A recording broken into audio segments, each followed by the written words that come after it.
अक्सर जब लोग नया फ़ोन खरीदने जाते हैं तो 800, 1000 यहाँ तक के $1200 तक खर्च कर देते हैं।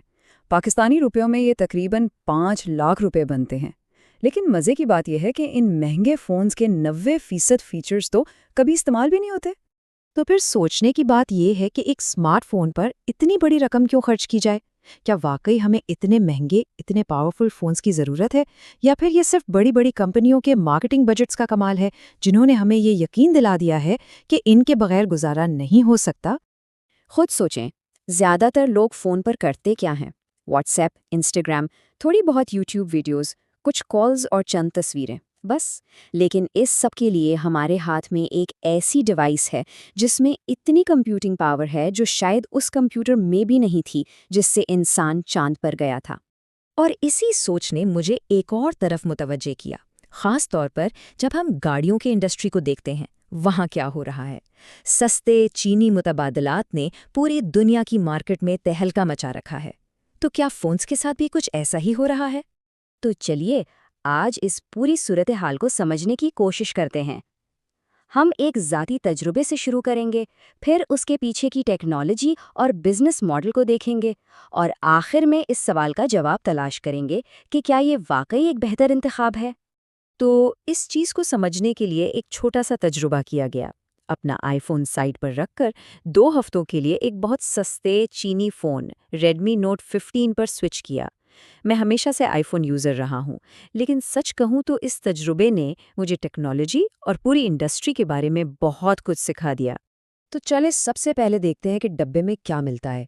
सबसे ऊपर एक छोटा सा बॉक्स है जिसमें सिम पेन, कुछ किताबचे और एक कवर भी है। वाह, आजकल फ़ोन के साथ कवर कौन देता है?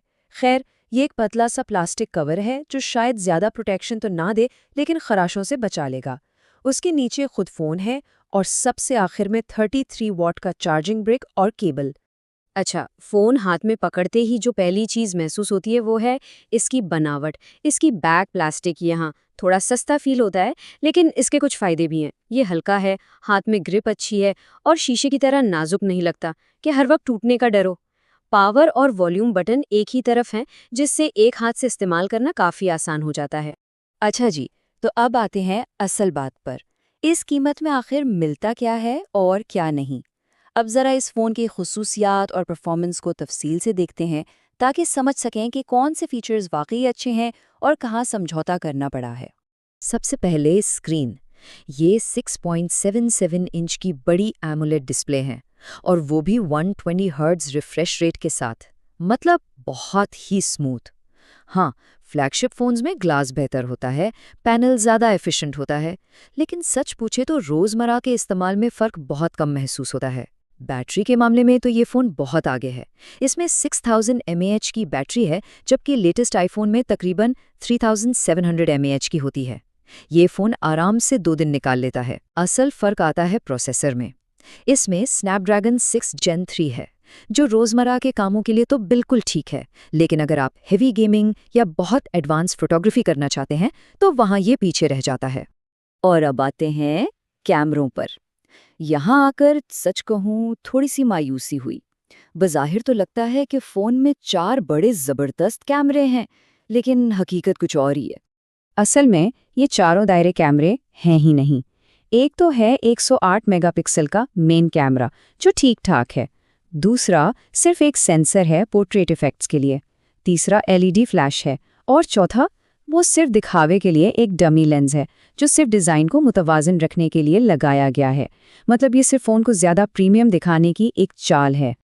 लेकिन यहाँ सबसे बड़ा सवाल पैदा होता है, एक फ़ोन जिसमें इतनी बड़ी एमोलेड स्क्रीन हो, इतनी बड़ी बैटरी हो और परफॉर्मेंस भी ठीक ठाक हो, वो इतना सस्ता कैसे हो सकता है? जब आप इसका हार्डवेयर देखते हैं तो ये सस्ता नहीं लगता। तो फिर कीमत में ये फ़र्क कहाँ से आ रहा है? इसका राज छुपा है चीनी स्मार्टफोन कंपनियों के बिजनेस मॉडल में। ये एक ऐसी हिकमत अमली है जो 3 सुतूनों पर खड़ी है, और इसका मकसद फ़ोन बेचकर फौरी मुनाफा कमाना नहीं, बल्कि बहुत बड़ी तादाद में फ़ोन बेचना और फिर तवील मुद्दत तक उनसे आमदनी हासिल करना है। तो चलिए इसको थोड़ा तफसील में समझते हैं और देखते हैं कि ये कंपनियां आखिर पैसा कमाती कैसे हैं, क्योंकि ये सिर्फ फ़ोन बेचने का खेल नहीं है। पहला सतून है मुनाफे का मार्जिन। देखिए, एप्पल जब एक आईफोन बेचता है तो उस पर सीधा सीधा 40% मुनाफा कमाता है।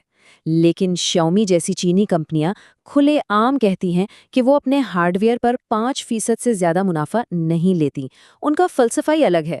वो ज़्यादा मुनाफा कमाने के बजाय बहुत बहुत बड़ी तादाद में फ़ोन्स फरोख्त करने पर यकीन रखती हैं।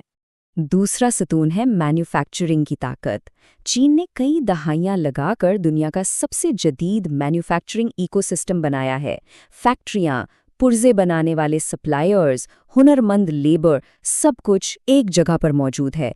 इसकी वजह से चीन में फ़ोन बनाना दुनिया के किसी भी दूसरे मुल्क से कहीं ज़्यादा सस्ता और तेज़ है। और फिर आता है तीसरा और शायद सबसे मुतनाज़िया तरीका, सॉफ्टवेयर के ज़रिए पैसा कमाना। फ़ोन में पहले से इंस्टॉल की हुई गैर ज़रूरी ऐप्स, जिन्हें ब्लूटवेयर कहते हैं, सिस्टम मेन्यूज़ में नज़र आने वाले इश्तहारात और दूसरी कंपनियों के साथ पार्टनरशिप्स, ये सब तरीके हैं जिनसे कंपनियां फ़ोन फरोख्त होने के बाद भी पैसा कमाती रहती हैं। इसीलिए कहते हैं कि ये फ़ोन एक प्रोडक्ट कम और एक प्लेटफॉर्म ज़्यादा है। ये सिर्फ एक डिवाइस नहीं, बल्कि ये एक ऐसा ज़रिया है जिससे मुसलसल आमदनी पैदा की जाती है। तो इन सब चीज़ों को देखने के बाद वापस अपने असल सवाल पर आते हैं, क्या एक महंगे फ्लैगशिप फ़ोन से ऐसे फ़ोन पर आना वाकई फ़ायदेमंद है? सच तो यह है कि ये फ़ोन्स कीमत के एक छोटे से हिस्से में आपको 80 से 90% तक का फ्लैगशिप तजुर्बा फराहम कर देते हैं। इनकी कामयाबी का राज ही यही है। ये उन चीज़ों पर तवज्जो देते हैं जिनकी आम सारिफ को वाकई परवाह होती है। एक बेहतरीन स्क्रीन, एक बहुत बड़ी बैटरी और एक कम कीमत। और ये उन चीज़ों पर समझौता करते हैं जो ज़्यादातर लोग इस्तेमाल ही नहीं करते, जैसे कि बेइंतहा प्रोसेसिंग पावर। तो अगली बार जब कोई नया फ़ोन लेने का सोचें तो ये सवाल जहन में ज़रूर आना चाहिए कि आप जो बाहरी कीमत अदा कर रहे हैं वो किस चीज़ की है। क्या वो ब्रांड की कीमत है, मार्केटिंग की, या उन फीचर्स की जिनकी शायद आपको कभी ज़रूरत ही ना पड़े।